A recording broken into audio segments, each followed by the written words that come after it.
नमस्कार, मेरा नाम है अभयराज और निष्पक्ष दिव्य संदेश के YouTube मंच पर आपका स्वागत है। कवि, कथावाचक, मोटिवेशनल स्पीकर, पूर्व राजनीतिज्ञ कुमार विश्वास आजकल बहुत चर्चा में हैं। पिछले दिनों उन्होंने बॉलीवुड कलाकार सोनाक्षी सिन्हा की शादी पर बिना उनका नाम लिए तंज कसकर तथाकथित धर्मनिरपेक्ष पार्टियों के निशाने पर आ गए थे। इस घटना के बीते अभी 2 हफ्ते भी नहीं बीते हैं कि उन्होंने सैफ अली खान और उनके बेटे तैमूर पर भी बिना नाम लिए हमला बोल दिया। जाहिर है सोशल मीडिया पर उनके वीडियो क्लिप जबरदस्त वायरल हो रहे हैं। एक तबका उनका विरोध कर रहा है तो दूसरे लाखों लोग उनका समर्थन करतल ध्वनि से कर रहे हैं। देखने वाली बात यह है कि उनके इन दोनों बयानों में एक बात कॉमन है कि वो दोनों कट्टर हिंदुत्व की अवधारणा का समर्थन करती हैं। वैसे तो एक कथावाचक हिंदू धर्म के बारे में ही बात करता है, पर विश्वास का हिंदुत्व उसे कहीं आगे जाता दिख रहा है। सबसे बड़ी बात यह है कि जनता उन्हें पसंद कर रही है, तो इसे क्या समझा जाए। केवल सोनाक्षी और सैफ अली पर ही वो कमेंट नहीं कर रहे हैं। पिछले कुछ दिनों से उनकी बोली भाषा में बीजेपी के हार्डकोर नेताओं वाली स्टाइल नजर आ रही है। विश्वास के इस लहजे को खास और आश्चर्यजनक इसलिए माना जा रहा है क्योंकि अभी तक वो एक मध्यम वर्ग लेकर चलते थे। उनके बयानों, भाषणों और साक्षात्कारों में एक बैलेंस होता था, जिससे लगता था कि वे कांग्रेस और बीजेपी दोनों के लिए अपने दरवाजे खुले रखना चाहते हैं। उनके बयानों में राहुल गांधी की तारीफ हो जाती थी और नेहरू और इंदिरा गांधी के खिलाफ वो कभी जुबान खोलते नजर नहीं आते थे। इसके साथ ही कई बार वो बीजेपी और राष्ट्रीय स्वयंसेवक संघ के भी आड़े हाथों ले लेते थे। उन्होंने एक बार बाबा रामदेव की भी चुटकी ली थी, जिसका वीडियो अभी अचानक से वायरल हो रहा है। इस वीडियो में काव्य पाठ करते हुए कुमार विश्वास कह रहे हैं कि मैंने नवरात्रि में उनका नमक खरीदा। मुझे लगता है कि वह अपने प्रोडक्ट को ऐसे बेचते हैं जैसे नहीं खरीदो तो सनातन धर्म से उसी दिन इस्तीफा। विश्वास कहते हैं कि उस प्रोडक्ट पर लिखा था 25 लाख साल पुराने हिमालय से निकाला हुआ नमक, और नीचे जो लाइन लिखी थी एक्सपायरी डेट 7 फरवरी। इस दौरान वो आचार्य बालकृष्ण पर भी तंज करते हुए नजर आते हैं। यही कारण है कि अचानक कुमार विश्वास का बदला रूप लोगों को हैरान कर रहा है।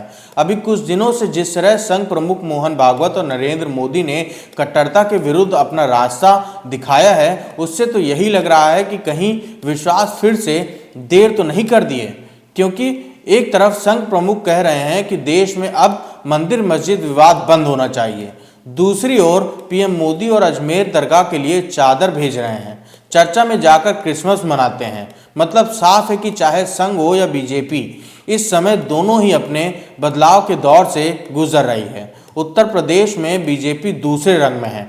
संभल हिंसा के बाद यूपी विधानसभा में भाषण देते हुए सीएम योगी आदित्यनाथ ने जिस तरह का भाषण दिया था, उससे साफ था उत्तर प्रदेश के हिंदुत्व का मुद्दा अभी गर्म होगा। लखनऊ में अटल जयंती पर हुए कार्यक्रम में सीएम योगी आदित्यनाथ और राजनाथ सिंह की उपस्थिति में कुमार विश्वास ने जैसी बातें की थी, उससे साफ था कि सोनाक्षी सिन्हा की शादी को लेकर उन्होंने जो तंज कसा था उसके लिए उन्हें कोई मलाल नहीं है। उन्होंने फिर कहा कि मैं रामायण और महाभारत पढ़ने की सबको सलाह देता हूं।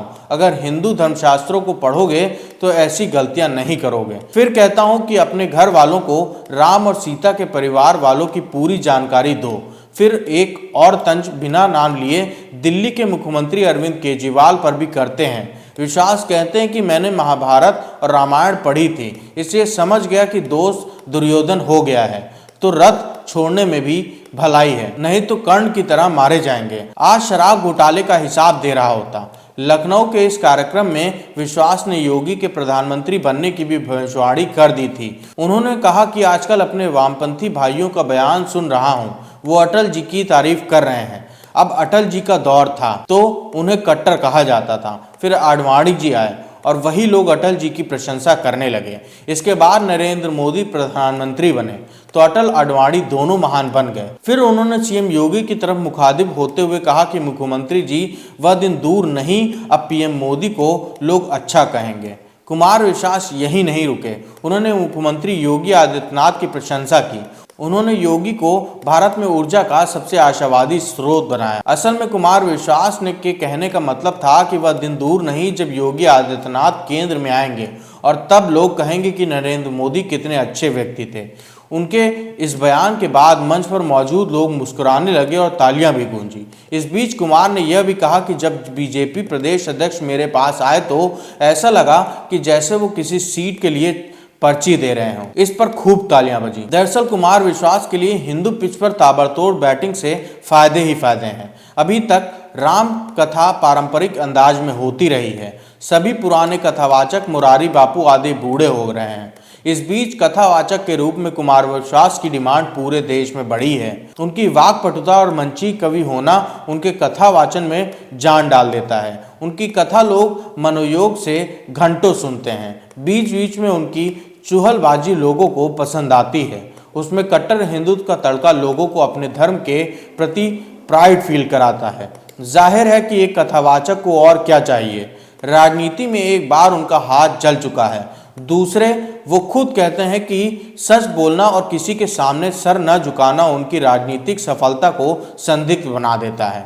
इसके बावजूद सत्ता का लोभ किसे नहीं होता है। जाहिर है कि कट्टर हिंदुत्व की राह राजनीतिक सफलता के लिए मार्ग ही प्रशस्त करने वाला है।